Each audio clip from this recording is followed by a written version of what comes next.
सोचो, 25 साल की उम्र है, जॉब चल रही है, सैलरी आ रही है और सब कह रहे हैं बस 40 साल काम कर लो, रिटायरमेंट के बाद जिंदगी सेट हो जाएगी। लेकिन एक सवाल, अगर जिंदगी ही रिटायरमेंट से पहले खत्म हो गई तो? आज हमारे सामने जो सामग्री है वो इसी सवाल को बहुत गहराई से देखती है। ये एक YouTube वीडियो के लिए लिखी गई स्क्रिप्ट है जो दो रास्तों की बात करती है। एक है स्लो लेन और दूसरी फास्ट लेन।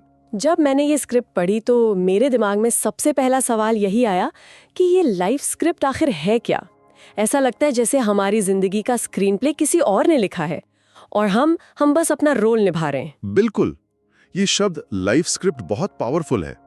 स्रोत में इसे डिफॉल्ट स्क्रिप्ट कहा गया है। Default script? हाँ, ये वो रास्ता है जिस पर चलने के लिए हमें बचपन से तैयार किया जाता है। स्कूल जाओ, अच्छे नंबर लाओ, फिर कॉलेज जाओ, अच्छी डिग्री लो, फिर एक सेफ जॉब पकड़ो, शादी करो, घर और कार के लिए लोन लो और फिर 40-50 साल तक EMI भरते रहो। ये तो बिल्कुल हमारे आसपास की कहानी है। हाँ, और स्क्रिप्ट में रमेश का एक बहुत ही सटीक उदाहरण दिया गया है। रमेश, जो एक होनहार इंजीनियर है, उसे उसके पिता हमेशा कहते हैं, बेटा सेफ खेलना, रिस्क मत लेना। सरकारी नौकरी देखो या कोई बड़ी MNC पकड़ लो। एग्जैक्टली। ये स्क्रिप्ट सुरक्षा का एक भ्रम देती है, एक ऐसा रास्ता जो पहले से तय लगता है। यहाँ पर सबसे जरूरी सवाल जो ये स्क्रिप्ट उठाती है वो ये है, ये स्क्रिप्ट लिखा किसने? और अगर इसका जवाब मैंने नहीं है तो इसका मतलब साफ है कि आप स्लो लेन पर हैं। ये एक ऐसा कोड है जो समाज, परिवार, हमारे आसपास के लोग वो हमारे दिमाग में डाल देते हैं बिना ये पूछे कि हम असल में चाहते क्या हैं। स्लो लेन, ये सुनने में ही थका देने वाला लगता है। और स्क्रिप्ट में एक बहुत दिलचस्प तुलना की गई है। ट्रेडमिल वाली? हाँ, ट्रेडमिल पर दौड़ने वाले इंसान की। आप दौड़ तो बहुत तेज रहे हैं, मेहनत भी पूरी कर रहे हैं, पसीना भी आ रहा है, पर पहुंच कहीं नहीं रहे। सालों बाद भी आप उसी जगह पर खड़े हैं। पर एक मिनट, मेहनत तो हो रही है, सैलरी भी आ रही है, तो इसमें असल प्रॉब्लम क्या है? प्रॉब्लम है उस फॉर्मूला में जिस पर ये पूरी स्लो लेन टिकी है। क्या फॉर्मूला है? फॉर्मूला है job plus saving plus mutual fund plus 40 साल इज इक्वल टू शायद अमीर। शायद अमीर? हाँ, यहाँ शायद शब्द पर ध्यान देना बहुत जरूरी है।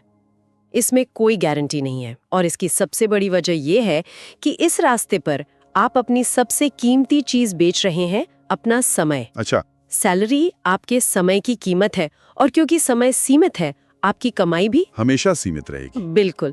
मतलब आप दिन में 8 घंटे काम करते हैं तो आपको 8 घंटे के पैसे मिलते हैं।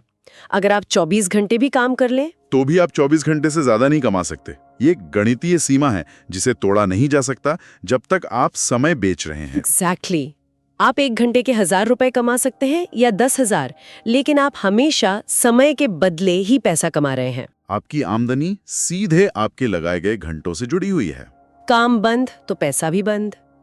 इसे कहते हैं अपने इनकम पर कोई लेवरेज ना होना। आपका कंट्रोल वो आपके हाथ में नहीं है। लेकिन एक मिनट, अच्छी स्किल के बिना तो कोई भी बिजनेस नहीं चल सकता। क्या ये शोध स्किल की अहमियत को कम तो नहीं कर रहा? ऐसा लग रहा है कि स्किल सीखना गलत है। बहुत अच्छा सवाल है। नहीं, ये स्क्रिप्ट स्किल को गलत नहीं कहती। ये कहती है कि सिर्फ अपनी स्किल को घंटों के हिसाब से बेचना एक जाल है। एक जाल? हाँ, सेफ जॉब का विचार जिसके पीछे पूरी पीढ़ी भागती है, वो असल में सबसे अनसेफ रास्ता है। अनसेफ कैसे? क्योंकि इसमें कंट्रोल आपके हाथ में नहीं होता। आपकी सैलरी, आपकी तरक्की, आपकी छुट्टी, यहाँ तक कि आपकी नौकरी रहेगी या नहीं, ये सब किसी और के हाथ में है। हाँ, आप एक बड़े सिस्टम का सिर्फ एक छोटा सा हिस्सा हैं। आप उस सिस्टम के मालिक नहीं है। और यहीं से फास्ट लेन का विचार शुरू होता है। ये उस सिस्टम का मालिक बनने का रास्ता है। यहाँ से बात सच में दिलचस्प हो जाती है। सिस्टम का मालिक बनना। स्क्रिप्ट में एक और कमाल की एनालॉजी है। अगर स्लो लेन एक हैंडपंप की तरह है जिसमें रोज पानी निकालना पड़ता है, रोज मेहनत करनी पड़ती है, तो फास्ट लेन क्या है? हाँ, फास्ट लेन एक पाइपलाइन की तरह है। पाइपलाइन? हाँ, एक बार बनाने में बहुत मेहनत लगती है, शायद हैंडपंप चलाने से भी ज्यादा। लेकिन एक बार वो पाइपलाइन बन गई तो फिर पानी का फ्लो आता रहता है, चाहे आप वहां मौजूद हो या ना हो। इसका मतलब है एक ऐसा सिस्टम बनाना जो आपके बिना भी काम कर सके और जिसे स्केल किया जा सके। इस शब्द को थोड़ा और समझते हैं। इसका मतलब क्या है? इसका मतलब है कि वो सिस्टम एक ग्राहक को भी सेवा दे सकता है और 1 लाख ग्राहकों को भी, बिना आपकी मेहनत को 1 लाख गुना बढ़ाए। अच्छा। स्क्रिप्ट में सिस्टम को मोटे तौर पर 3 हिस्सों में बांटा गया है।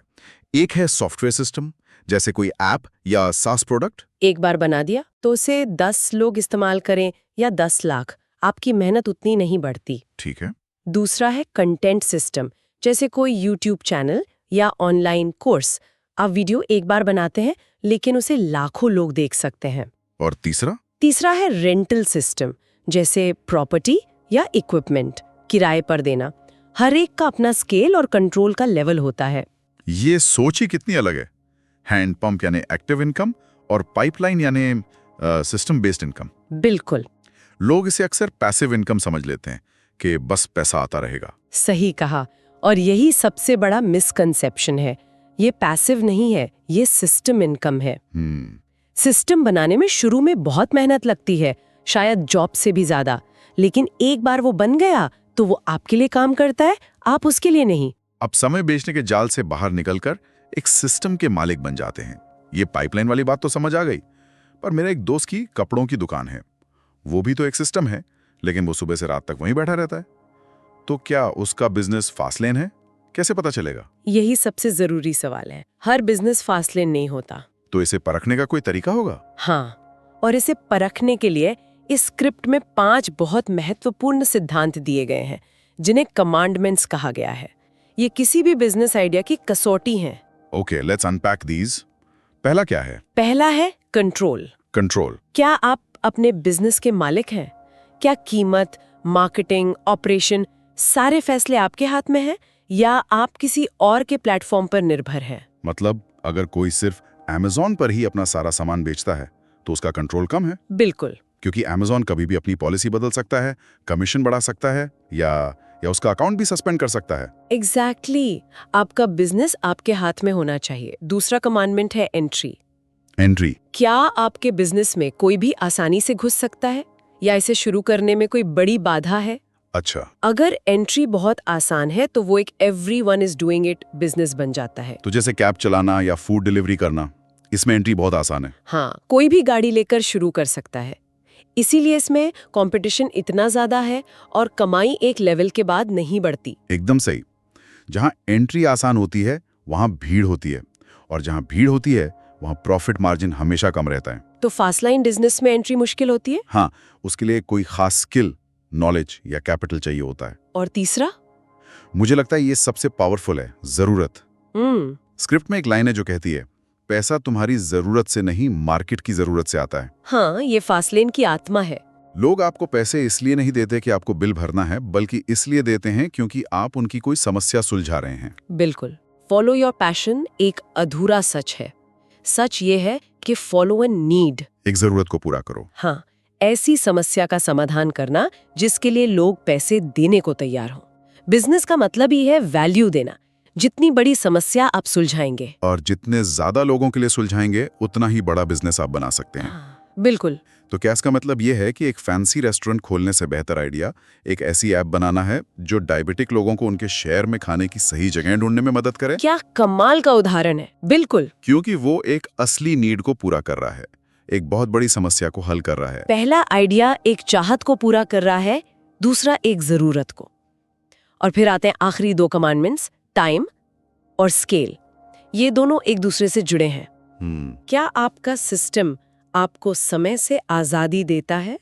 क्या वो आपके बिना चल सकता है? और क्या उसे एक ग्राहक से 1 लाख ग्राहकों तक पहुंचाया जा सकता है? एग्जैक्टली। अगर आपका बिजनेस आपके समय से बंधा है, जैसे एक डॉक्टर जो मरीज देखता है, तो वो स्केलेबल नहीं है। वो एक दिन में 20-30 से ज्यादा मरीज नहीं देख सकता। सही बात है। लेकिन अगर वही डॉक्टर एक ऑनलाइन कोर्स बना दे जिसमें वो डायबिटीज को मैनेज करने के तरीके सिखाए, तो वो उसे लाखों लोगों तक पहुंचा सकता है। अब उसका बिजनेस उसके समय से आजाद हो जाता है। एग्जैक्टली। वो हैंडपंप से पाइपलाइन पर शिफ्ट हो जाता है। ये 5 सवाल, कंट्रोल, एंट्री, नीड, टाइम और स्केल, किसी भी आइडिया की असली परख है। ये बताते हैं कि आप एक और नौकरी बना रहे हैं या एक दौलत बनाने वाली मशीन। तो इन सब का मतलब क्या है? क्या ये सिर्फ ज्यादा से ज्यादा पैसा कमाने के बारे में है? बस अमीर बनने का एक और फॉर्मूला? नहीं। और यही स्क्रिप्ट की सबसे गहरी और सबसे जरूरी बात है। क्या है वो? दौलत का मतलब सिर्फ पैसा नहीं है। दौलत का असली फॉर्मूला है, दौलत इज इक्वल टू आजादी प्लस समय प्लस विकल्प। Freedom, time and choice. हाँ, आपके पास करोड़ों रुपए हो सकते हैं, लेकिन अगर आपके पास ये चुनने की आजादी नहीं है कि आप अपना दिन कैसे बिताना चाहते हैं, तो आप दौलतमंद नहीं हैं। स्क्रिप्ट में एक लाइन है जो मेरे दिमाग में अटक गई। कौन सी? अमीर वो नहीं जिसके पास बड़ी कार है, अमीर वो है जो मंडे को नो बोल सकता है। जो किसी मीटिंग को, किसी प्रोजेक्ट को या किसी भी ऐसी चीज को ना कह सके जो वो नहीं करना चाहता। ये पूरी सोच को बदल देता है। बिल्कुल। स्क्रिप्ट में इसे सोने का पिंजरा कहा गया है, गोल्ड केज। सोने का पिंजरा। एक बहुत ज्यादा सैलरी वाली नौकरी जो आपका सारा समय और आजादी छीन ले, वो दौलत नहीं, एक खूबसूरत जाल है। आपको लगता है कि आप अमीर हैं, लेकिन असल में आप उस पैसे के गुलाम बन जाते हैं। ये मुझे एक कहानी की याद दिलाता है, एक बैंकर की, जो करोड़ों कमाता था, लेकिन उसके पास अपने बच्चे के स्कूल प्ले देखने का भी समय नहीं था। उसके पास पैसा था पर दौलत नहीं थी। लेकिन ये मंडे को एनो बोलना सुनने में तो बहुत अच्छा लगता है, पर क्या ये हकीकत में मुमकिन है, या ये सिर्फ उन कुछ गिने चुने लोगों के लिए है जो किस्मत वाले होते हैं? ये बातें थोड़ी आइडियलिस्टिक नहीं लगती? ये सवाल बहुत वाजिब है और इसका जवाब है नहीं।